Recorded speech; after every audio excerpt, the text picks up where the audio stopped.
So చాలామంది students అడుగుతూ ఉన్నారు. ఇప్పుడు గేట్ ఎగ్జామ్ ఉంటుంది. గేట్ ఎగ్జామ్ రాస్తాం. ఆ తర్వాత పీఈ సెట్ ఎగ్జామ్ రాస్తాం.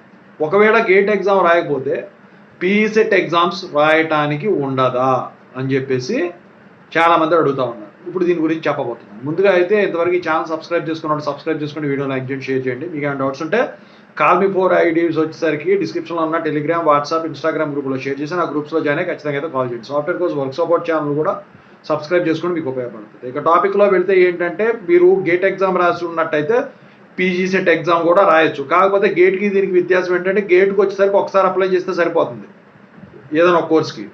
కానీ పీజీ సెట్కి వచ్చేసరికి మీరు తెలంగాణలో రాస్తే తెలంగాణ దానికి అప్లికేషన్ పెట్టాలి, ఆంధ్రాలో రాస్తే ఆంధ్ర దానికి అప్లికేషన్ పెట్టాలి. మరి ఇప్పుడు గేట్ ఎగ్జామ్ రాయలేదు, అట్లాంటి పరిస్థితి ఏంటి? సో గేట్ ఎగ్జామ్ రాయకపోయిన వాళ్ళ కోసమే అసలు ఈ పీజీ సెట్ అనేది తీసుకురావడం జరిగింది. గేట్ ఎగ్జామ్ రాయాలన్న రూలు ఏమీ లేదు. నీకు స్టామినా ఉండి, నీకు ఓపిక ఉండి, ఇక నీ దగ్గర నాలెడ్జ్ ఉండి రాస్తాను, నేను కొట్టగలను కూడా గేట్ రాసుకుంటావు, లేకపోతే లేదు.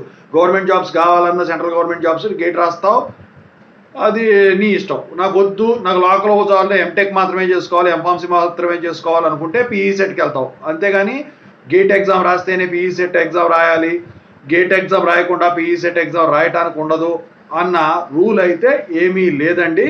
సో తెలంగాణలో రాస్తేనేమో చెప్పాను కదా, తెలంగాణ పీఈ సెట్ అయితే ఇటు మీకు free seat, non local seats లేవు ఏపీ వాళ్ళకి. తెలంగాణలో ఏపీలోకి వచ్చేసరికి ఏపీ పీఈ సెట్.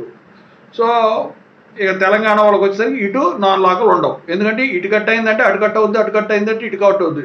1:1 రూల్ అనమాట. మొత్తానికైతే ఇదండి స్టూడెంట్స్ అడుగుతుంది. ఓకేనా? ఇంకేమైనా డౌట్స్ ఉంటే కాల్ మీ 4 ద్వారా కాల్ చేయండి. Thank you.